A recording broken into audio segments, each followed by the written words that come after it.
everyone. Welcome back to the Deep Dive. You know we love to go deep on those fascinating corners of research. And today we're tackling something that feels so fundamental to good teaching, something we just assume is a given. Wonder what it could be. Empathy. Of course. Right. Right. I mean, surely a teacher who can really tune into their students' feelings, understand where they're coming from, is going to be a more effective teacher. But get ready for a bit of a mind-bending journey here, because a huge review of research suggests it might not be as simple as we think. Yeah, it's one of those ideas that just clicks intuitively, right? But what happens when you hold that intuition up to the light of, a whole bunch of studies? That's exactly what this review did. Exactly. The one we're diving into today is called "Is Empathy the Key to Effective Teaching?" A systematic review of its association with teacher-student interactions and student outcomes. Quite a mouthful. It is. It was published in the Educational Psychology Review back in March 2022. And the authors are Karen Aldrup, Bastian Karstensen, and Uta Klusman. Now, here's the thing to really remember.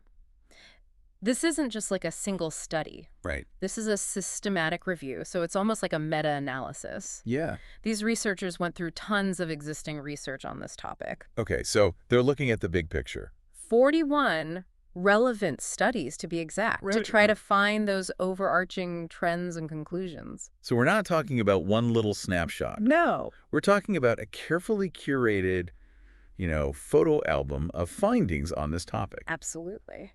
And what we're trying to do today is extract those essential insights. Right. What did this review discover about that connection between teacher empathy and what actually goes on in the classroom? Right. How do teachers connect with their students, and what effect does that have on those students? Yeah, it's fascinating stuff. Okay, but before we get into the nitty-gritty of what they found, I think it's helpful to just take a step back and think about why we even assume this in the first place. Right. Why do we think empathy matters? It just feels right. That empathy, this ability to step into someone else's shoes, to understand and share their feelings, would be just crucial for good teaching. And the review itself actually acknowledges this. It talks about this widely held belief that empathy is the foundation of what we call pro-social behavior, doing good things for others. Okay, so helping others, being kind, that sort of thing. Exactly. So the logic goes, if a teacher can really understand a student's emotions, what they need, they'll be better equipped to provide the right kind of support. Yeah, it makes sense on the surface. But that's what's so cool about this review. They didn't just stop there with that gut feeling. They wanted to really dissect this whole concept of empathy in the context of teaching. Okay. How is it defined? How is it measured? And what are the gaps in our understanding? So they're not just taking it for granted. No, they're going deeper. They're really trying to unpack it. Exactly. So before we go any further, I think it's worth making sure we're all on the same page about what we even mean by empathy here. Right, because it can mean different things to different people. Totally. And the review highlights a couple of key perspectives. Okay, like what? First, we have what's called effective empathy. Think of this as the feeling component. Okay, so feeling what someone else is feeling. Yeah, or at least responding in a way that's appropriate to their feelings. Like if a student is upset. You show concern. Exactly, you show concern. And the review actually mentions this concept of emotional contagion. Oh, interesting. Which is that kind of unconscious way we pick up on other people's emotions. I know exactly what you mean. Like if someone is really stressed out and then you start to feel stressed out too. Exactly. Even though nothing's wrong with you. Right. But it's presumably a bit more nuanced in the context of teaching. Yeah, hopefully. Hopefully. You're not just mirroring every emotion that your students are feeling. Right. That would be chaos. So then we have what's called cognitive empathy. This is more about understanding the other person's perspective. It's about actively trying to see things from their point of view. Right. Put yourself in their shoes, so to speak. Exactly. Not just feeling with them, but understanding why they might be feeling that way. Makes sense. And the review connects this to theory of mind, which is basically the understanding that other people have their own thoughts and feelings and perspectives. And that those might be totally different from your own. Exactly, yeah. So for the purposes of this review, they actually use a definition of empathy that includes both of these aspects. Okay. The affective and the cognitive. So it's not just about feeling, it's about understanding. Exactly. The idea being that this combination is what really helps teachers not only understand what their students are going through, but also respond in a way that's both sensitive and effective. Makes sense.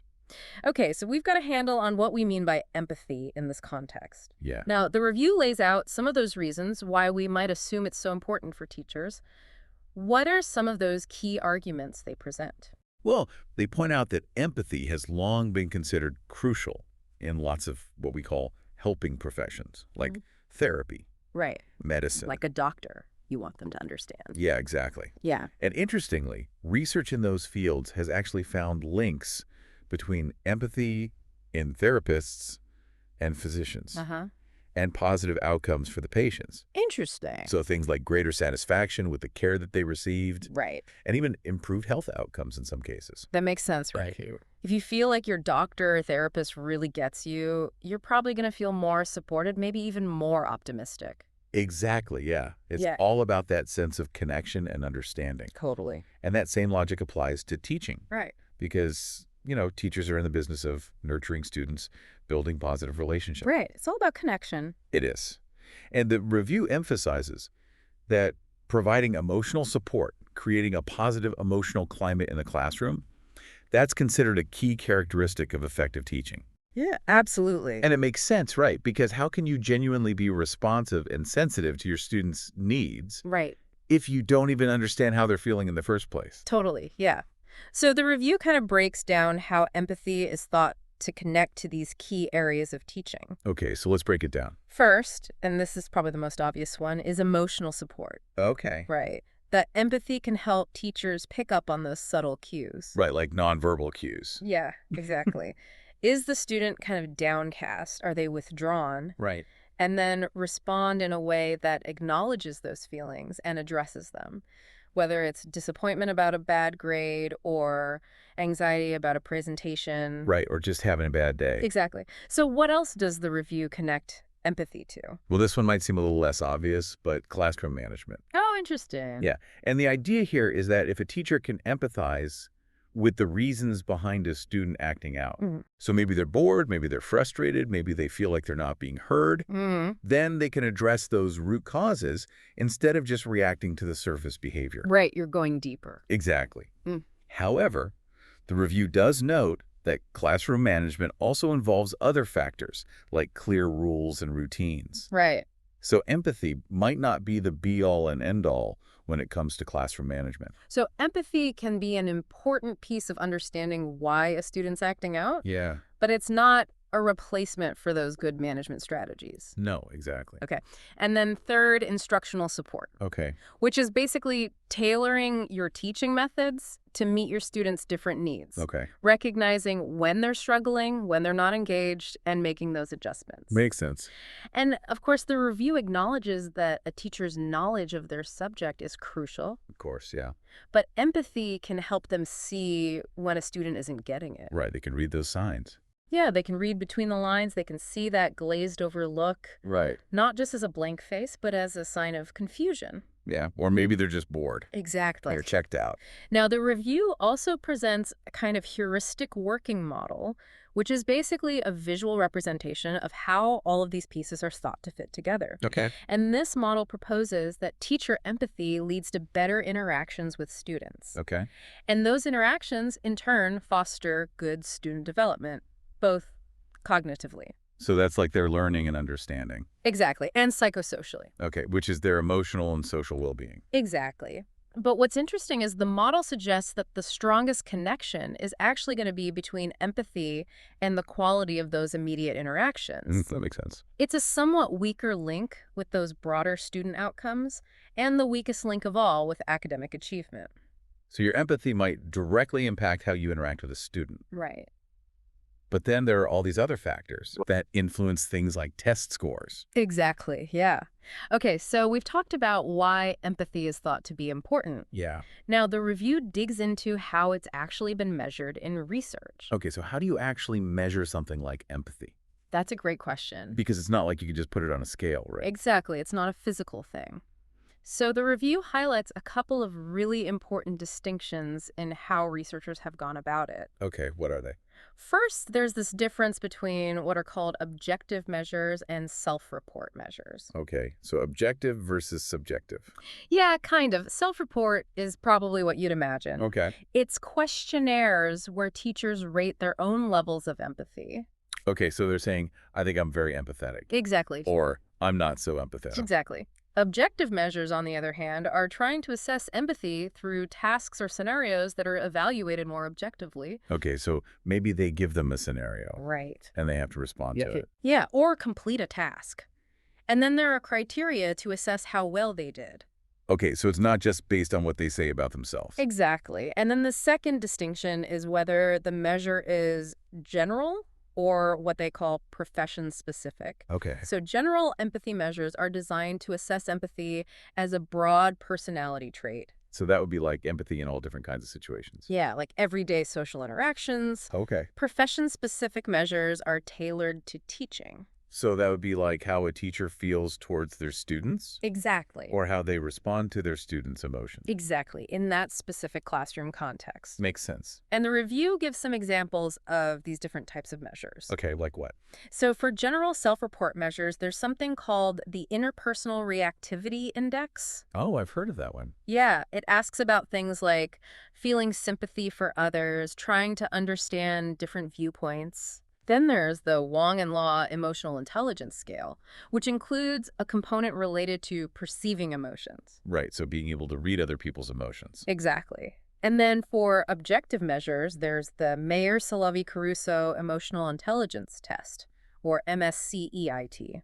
Okay. This test has all these different subtests designed to assess different parts of emotional intelligence, including that ability to perceive emotions. Okay, so like being able to tell if someone's happy or sad just by looking at their face. Exactly. Ah. The review actually gives an example of a subtest where they show pictures of faces. Huh. And participants have to rate how strongly they think the person is feeling different emotions. Interesting. Now, here's where it gets really interesting. The review raises some concerns about relying too heavily on those self-report measures. Okay, why is that? Well, particularly in a profession like teaching, where caring for others is so central. Right, teachers are supposed to be caring people, Right. so that might influence their responses. Exactly. There's this risk of something called self-serving bias, Okay. which is basically the tendency to overestimate your own positive qualities. So teachers might say they're more empathetic than they actually are. Exactly, because it's seen as a good thing. Yeah, you want to be seen as an empathetic teacher. Totally. And the review points to research in other fields that has actually found a disconnect between people's self-reported emotional intelligence and how others perceive them in social interactions. Interesting. So you might think you're super empathetic, but your students might not see it that way. Exactly. That's pretty eye-opening. And then there's this issue of what they call common method bias, Okay. which can happen when you're asking teachers to self-report on both their empathy levels and things like their interactions with students or the student outcomes. Okay. Because all the data is coming from the same source. Right. So any correlations you find might be artificially inflated. Oh, so it's not necessarily a real relationship. Exactly. Like I might think I'm very empathetic. And therefore, I'm also more likely to rate my interactions with my students as super positive. Yeah, even if an outsider might see it different. Exactly. So this leads the review to really emphasize the potential value of those profession-specific tools. Okay, so tools that are designed specifically for teachers. Right.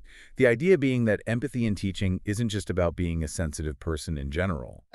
It requires a really specific understanding of how kids develop the dynamics of the classroom, Yeah, the emotional challenges that students face. makes sense. So it's not just about empathy in general. It's about empathy in the context of teaching. Exactly, yeah. Yeah. Okay, so we've covered why empathy is thought to be important. Right. We've covered how it's been measured.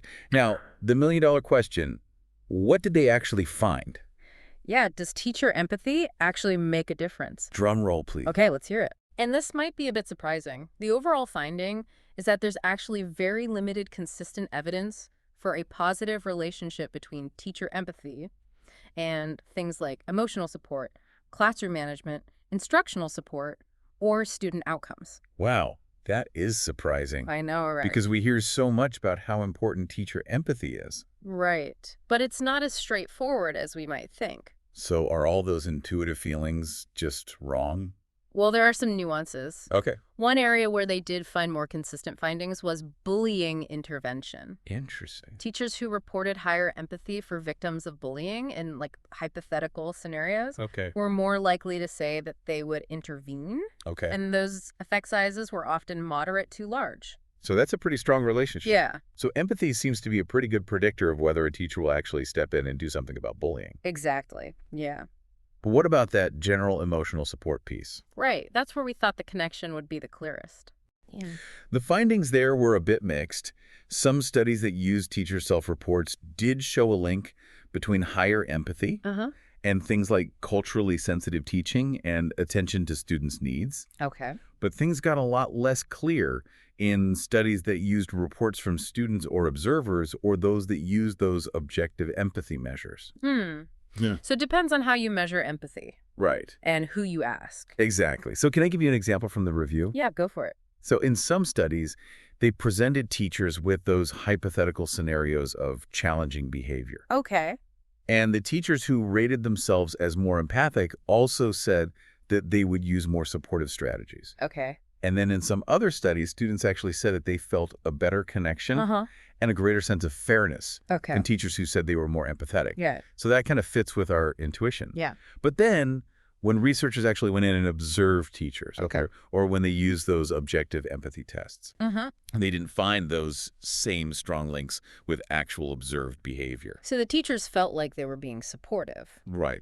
but it wasn't always reflected in what they were actually doing Exactly. Yeah. or how the students perceived it. Exactly. So that self-report data, Yeah. you got to be careful with it. Yeah, take it with a grain of salt. Totally. Now, what about classroom management? Right. Does empathy help teachers keep their classrooms under control? Well, for the most part, the review found no real relationship between teacher empathy and classroom management, Interesting. especially in those studies that moved beyond self-report. Okay. There were a few exceptions, but again, often in those hypothetical scenarios or interventions that were specifically focused on empathy, Okay. where teachers with higher empathy said they would use less punitive strategies. Okay, so they're more likely to talk things out with the students. Yeah, rather than just like punishing them. Right. But overall, not a super strong link. Yeah. Okay, interesting. What about instructional support? Right. So like explaining concepts clearly and keeping students engaged. Yeah. Does empathy help with that? Same pattern? Not a lot of consistent evidence connecting empathy to instructional support, especially when you look at what students and observers had to say. Okay. There was one tiny little study that found a link between a teacher's ability to perceive emotions as measured by an objective test Okay. and students reporting that their teacher provided more organized instruction. Oh, interesting. But that was just one small study. So overall, not a very strong finding. Okay, so empathy doesn't necessarily make you a better teacher in terms of explaining things? Not according to this research. Okay. What about the impact on the students themselves? Right. That's the ultimate question. Did the students of more empathic teachers actually do better in school? So they looked at those cognitive outcomes. Okay, like test scores and grades. Exactly. Weak and inconsistent links. There were a couple of little positive correlations, but not a lot to hang your hat on. Okay, what about psychosocial outcomes? So those are things like engagement, behavior problems. Right. Again, mostly weak and inconsistent evidence. There was actually a weird finding where they found more bullying. What? I know, right? That doesn't make sense. In schools where teachers reported higher empathy.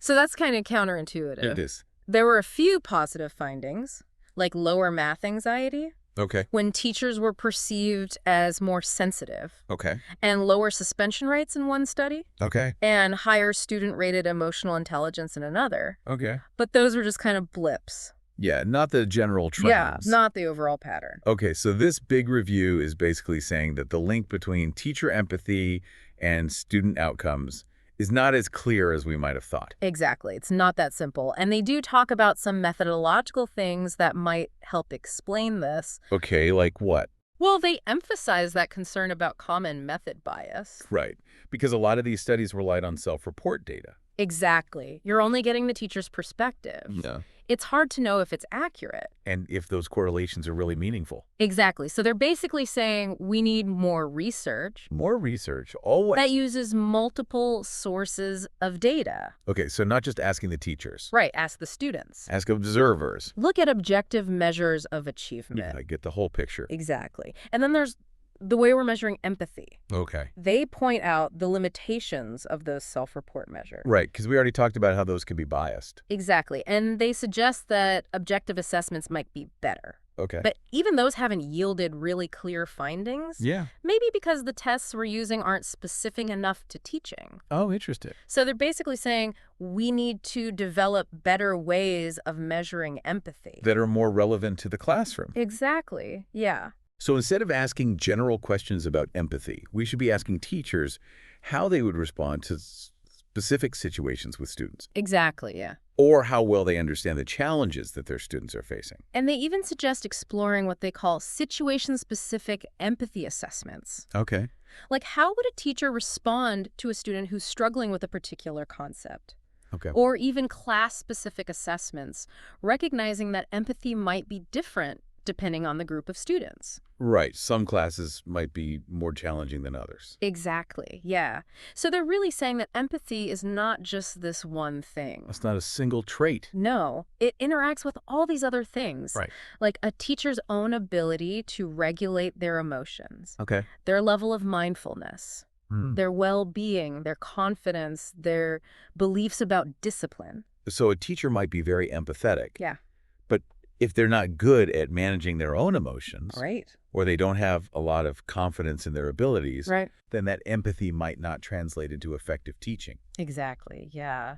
And they even raise this interesting idea that maybe the relationship between empathy and teaching effectiveness isn't linear. So Yeah. too little empathy might be bad, Yeah. but too much empathy might also be bad. Oh, like it could lead to burnout. Exactly, what they call compassion fatigue. Right.